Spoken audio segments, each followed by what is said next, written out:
Hello there, I am making a video today. I've totally neglected the internet lately, but don't worry about it. If you're watching this, hi, how are ya? I'm Laura, and if you don't know that, now you do. Last week I went to an antique store, and I got so many new patterns, new to me patterns, and that's why I wanted to make this video, so that I could share them with you. This is my second attempt at this video, because I low-key got way too nervous and didn't make it.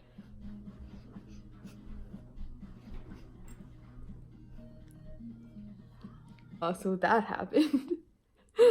So today we're trying again, but I think my hair, still kind of looks okay. I went to the antique store by my house, and I asked the owner, I was like, hey, do you have any vintage patterns? Do you ever get stuff like that? Because I would love to come in and take a look.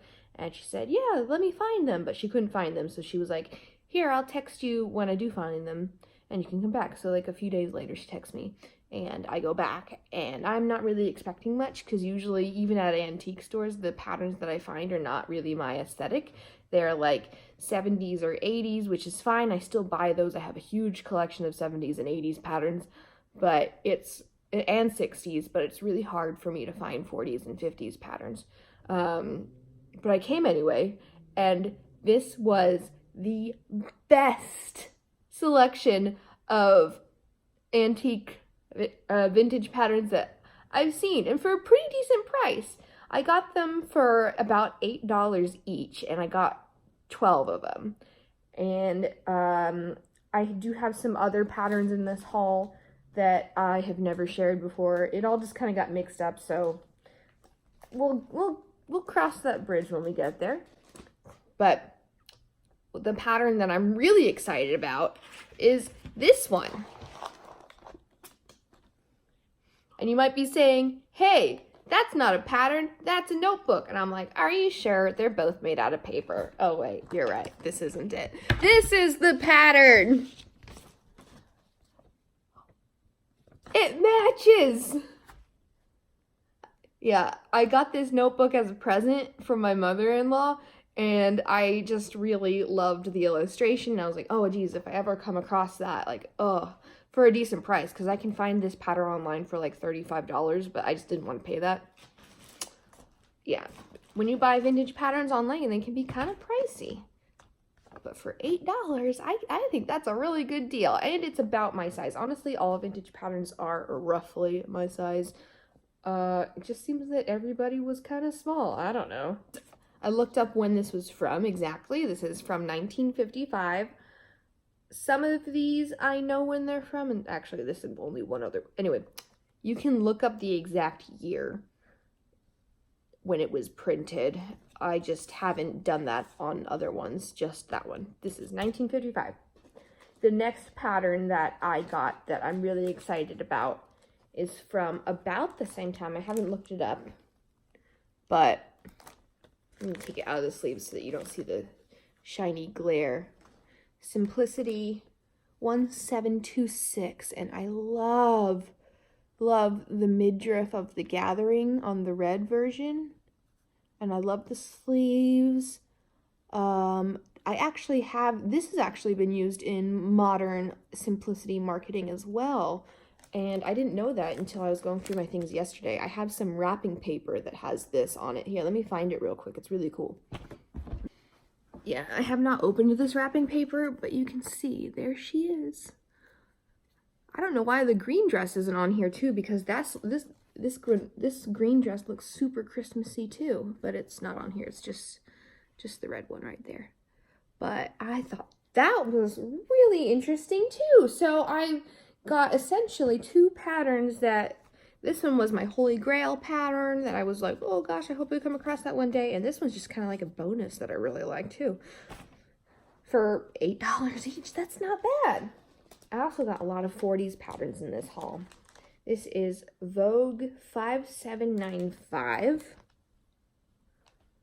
It's actually a dress and then an overskirt. I don't think I'll use the overskirt, but I do actually really want to make this soon. This is another 40s pattern. This is a suit. Hollywood pattern 974. Really nice. That, I could maybe make that work. Another Hollywood 40s pattern. This one is 1586, and it is the jacket and a skirt that has kind of like a wraparound button feature. That I'm definitely going to make. This seems very wearable. I really like that a lot. And because the jacket isn't super fitted, it looks like it'll be pretty easy to make. This one is part of a different haul. The envelope is missing, but it is, I think it's Simplicity. Pretty sure it's Simplicity 4261. But you can see the picture there. I made this already, but did I bring it to the shop? Hold on. I don't know if I have it with me. Hold on. But I did make it. It's not for me though. It's to sell. Hold on. Yeah. It doesn't really fit me. It's too big. But yeah. I just really love the shoulder detail. And then the side closes with snaps. And I used vintage snaps that were most likely from around 1953 from my research. So it's very accurate. Yeah, I'm pretty happy with this. This is gonna, somebody's gonna like this. Somebody's gonna be very pretty in this. This pattern was not from the antique store last week. This pattern I got as a gift when I went to a workshop, a sewing workshop, and the owner of the place had all these pretty damaged patterns that she was giving away. So I took quite a few of them.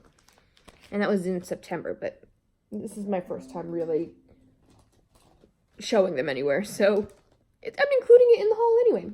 Now this was from the antique store last week. This is Simplicity 2935, and it is a blouse. I really like this one here. Like, it looks like she just scrunched up the sleeves, but they're sewn that way. They're like darts or gathers or something. I don't know exactly, but it just looks really cool. And I'm definitely going to make this version and this version. This version I think would be very flattering on me, but it looks hard to make those cuffs. Maybe it's not. I have made cuffs before. I'm not like that inexperienced, but I don't know. It looks a little intimidating. Might skip it. Here's another pattern I got last week. Simplicity 2081. This is just a wartime shirt dress. And look, it has an applique, not an applique, an embroidery suggestion, but no pattern piece that helps you figure that out. You just would know. This is, ooh, the number on the envelope. Let's see if I can figure out. Simplicity 2692, and it is a slip. Oh, excuse me. Sorry. I have a soda here. It makes me burp.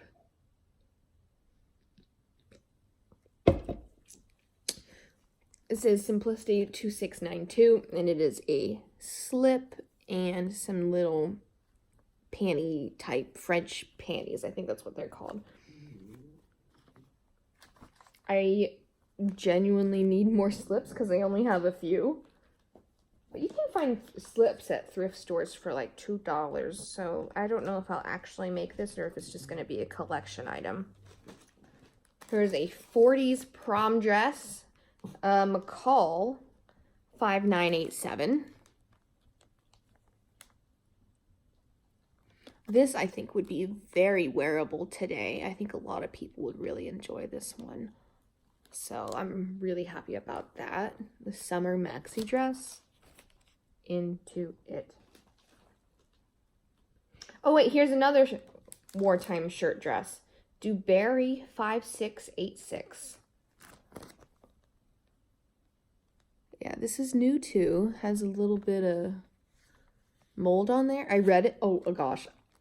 I'm in this like vintage pattern group on Facebook, and someone posted a picture of this aging, and they were like, is this safe to use? Am I gonna And maybe it's just me, and maybe this just says a lot about my personality, but I was like, I'd use it anyway. I wouldn't even ask. I would just hope. If it's mold, then whatever. Mold happens.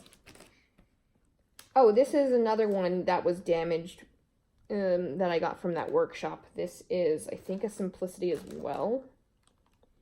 But it's 3942, and it is a 50s shirt dress with ruffles or a bow, and the skirt has a yoke on it, so you could do some really interesting color blocking if you want.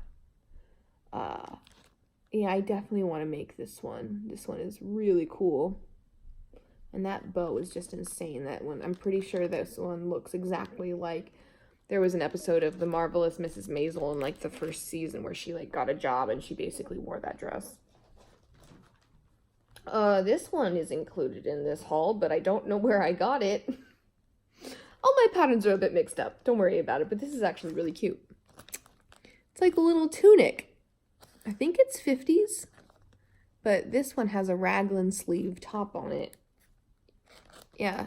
Here's the technical drawing of that. This one you can see. It's a raglan sleeve with darts on the elbows and a zipper up the back. And then two different tunics. The raglan sleeve top I could see myself wearing.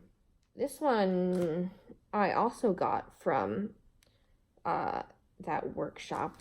So this is Butterick 3124. This is a male pattern.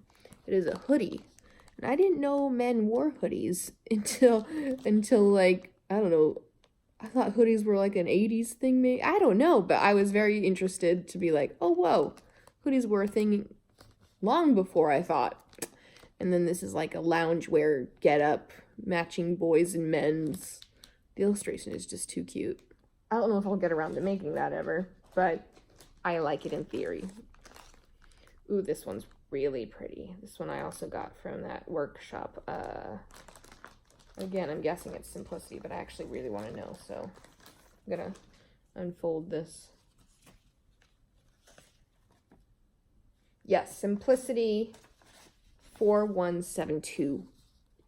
Again, missing the envelope, but don't worry about it. It's a coat and a dress. That dress doesn't look hard to make at all. I think I'm gonna do that very soon. The coat is definitely, it looks like Gertie's new coat pattern, but there's no waist seam. The princess seam goes all the way down. So each pattern piece are these long columns of paper. But yeah, I really, really like the dress especially. I don't think I'm going to make the coat. Frankly, I just don't need that many coats. And I have a lot of coats. This is Simplicity 4719. And isn't that just the sweetest little top? I did this version with the sleeves, but I want to do... Honestly, these are the same version, just someone in the directions is like, add trim if you want, which I don't really see why it needs a whole nother illustration for that, but okay. But yeah, there are 2 darts in the front, 2 darts in the back. There's a zipper on the side, and these sleeves have an elastic casing. Really easy to make. We'll definitely be making another. I honestly just gotta copy the patterns pieces because I don't know. Do you let me know in the comments or hit me up wherever, because I'm like, how often do you actually copy the fragile tissue paper patterns? I do so sometimes because I have a dog. He's there, and sometimes he can damage them, and obviously I don't want that to happen. So sometimes if I have the time and the patience, I will copy them, but honestly it's not really a thing I am in regular practice of. I see some people, but I'm like, how realistic is that? Do people actually copy every vintage pattern in their collection? Because obviously that would take me a while, and these are only the new ones. I'm not even talking about ones I already have. This one I also made already, but it's in the shop, so I can't show you. Hey, if anyone goes to Alamo Antiques, I have a section on the 2nd floor in San Antonio. Anyway, so Simplicity 1193. This is a really poorly Yeah, you can't. The instructions are missing and the envelope is missing, but it is a square neckline blouse with a regular gathered skirt and then a simple rectangle gathered apron. So the rest of these are from last week. This is McCall's 9552, and it's a skirt with some interesting pocket. The pocket just kind of like goes out here. Let me show you on the technical drawing. Yeah, it has a very interesting pocket, and it's a very wearable length, I think. I would really enjoy this. The next one is Simplicity 2522. This is a 60s blouse, which is super wearable, and I feel like that would be easy to grade too for other sizes, which would be good for the shop. Yeah, and I think a lot of people really like any of those versions. Like, think about it. Like, this one with capris, cute. Into that. And then the last one, and this is definitely my favorite dress that I got. Vogue 4826. I think the illustration doesn't really do it justice because the design lines are really pretty. Like, look at these folds right there. And then all of this draping, these are all pleats that start at this shoulder here. Let me show you the technical drawing. I think that would be really pretty on a lot of different body types. But yeah, that is all of the patterns that I've gotten recently. If you've made it this far, thank you for watching, and hopefully I'll see you soon. I have some other stuff that I'm going to post, but you can follow me on Instagram at Pinup Playtime or on Twitch at Pinup Playtime. Pretty easy to find. And if you're ever in the South Texas, San Antonio area, I do have a shop space, brick and mortar. I do not have it online though. I probably should. But yeah, at Alamo Antiques on the 2nd floor. So I'll see you guys in my next video. Bye!